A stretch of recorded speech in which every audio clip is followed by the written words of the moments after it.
Yo, what's up everybody? SloMoBackSlap hitting you with another video. Today, I'm going to talk about Bleeding Edge, my final impressions on Bleeding Edge now that the game has officially been released. And I have been playing this game for a little while now. I've been playing it since the technical alpha. So I was in the technical alpha, played it not every Thursday, but I tried to play it as much as I could considering the schedule was in both closed betas, and now have been playing the game for a little while now, for the past 2 days since the game has been out. And if you're not familiar with Bleeding Edge is being developed by Ninja Theory, a first-party developer for Xbox Game Studios. But they've been making this game, been working on this game since prior to the Xbox acquisition. So they've been working on this game for about 3.5 years, and let's just say that the game is definitely not a high production game. This is being made by, at some points, I believe Ninja Theory said that there was less than a dozen people working on it prior to Microsoft's acquisition, and I think near the end of development they had maybe 25 at the most developers working on the game. Some strengths about it: the music is excellent in my opinion. It may be an acquired taste, but I like that genre of music, and for the genre it's high quality, so it's very good. Props to that. Props to David Garcia, who is I believe the lead sound designer for the game. I think the character designs are very unique, very different. You're not going to find characters like these in any other games. You got a character that is actually a snake wearing a corpse as a body. That's different. Definitely not something you're going to see in any other game. It looks different. It's definitely not the kind of game that you're going to find anywhere else. You're not going to look at these character designs and like, oh, well, you know, that reminds me of this other character. It just doesn't happen. The different abilities are very unique, very different. I like those as well. You can definitely get a feel for which character that you choose to use based off of the abilities that they have and the things that they can do, which also can turn into some of the weak spots. Some of these characters are so different, so unique, that you really just don't even want to use them. Other weaknesses are movement. And it was something that I had noted in my very first video on Bleeding Edge, that I thought the movement was way too slow, especially for the size of the maps. Even when you hit the right directional pad to go into your hoverboard or whatever, if the character doesn't have a hoverboard, whichever way they do for fast movement, it's marginally faster than actual regular movement.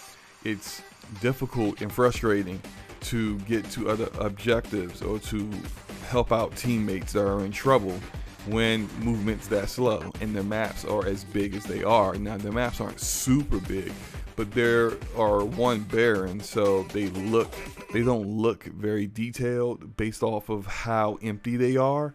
But then they're that big and your movement is that slow, it just makes getting from objective A to objective B or wherever you need to go that much more difficult.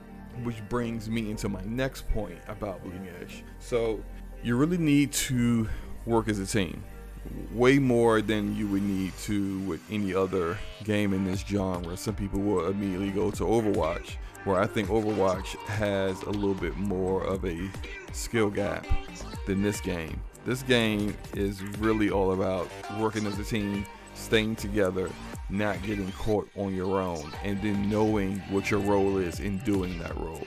If you have a healer, you need to make sure you're healing your team. It's not difficult to do that. You just gotta make sure that you do it. Teams that don't have people using a particular character but not doing what that role is, like someone who's a damage dealer and they're playing like support, then you need to switch your character. You're not playing the game correctly. If you are using a support but you're trying to do nothing but damage, you're not using that character correctly. You have a team imbalance, you're probably going to get destroyed. That is typically what happens, which also brings me into my next point. But if you don't have a team of people to play with, this is not going to be a fun game. This is not a fun game for solo players. If you're in a team, you can have some fun with this. And if the game doesn't really catch on, if a lot of people aren't playing this game, then it's going to be that much more difficult to find other people to play the game with you, which means that if you do want to play the game, you're going to have to end up playing it solo sometimes, and that's just not going to be fun. Every now and then you're going to get match made with a group that knows what they're doing, and people who choose a role and they do that role correctly, and you'll have fun. And then the very next match, you'll get a bunch of idiots running around doing nothing, going AFK every 5 seconds, supposedly backing you up in a firefight and then abandoning you to fight all by yourself for no reason. You're buffing them and they don't attack. You heal them and they just run away. And it's frustrating. You need to play with players, with people that you can communicate with. One, you need to have a mic and use your mic. And if you don't have that, if you don't have players that you know that will play with you and you can get some chemistry going, or in a team of randoms that will use their mic and communicate, you're going to have a bad time. And that's unfortunate because the game has potential, but due to the nature of these kind of games and the fickle nature of people in general, it may not get enough support for people who even if you enjoy the game, to be able to stick with it long term, because you just don't have enough people to play with. So in conclusion, I think Bleeding Edge is a decent game, but it's not going to have significant legs to keep going if Ninja Theory doesn't make some changes. They need to add a sprint button, a toggle for sprint, something has to be done about the speed of the game.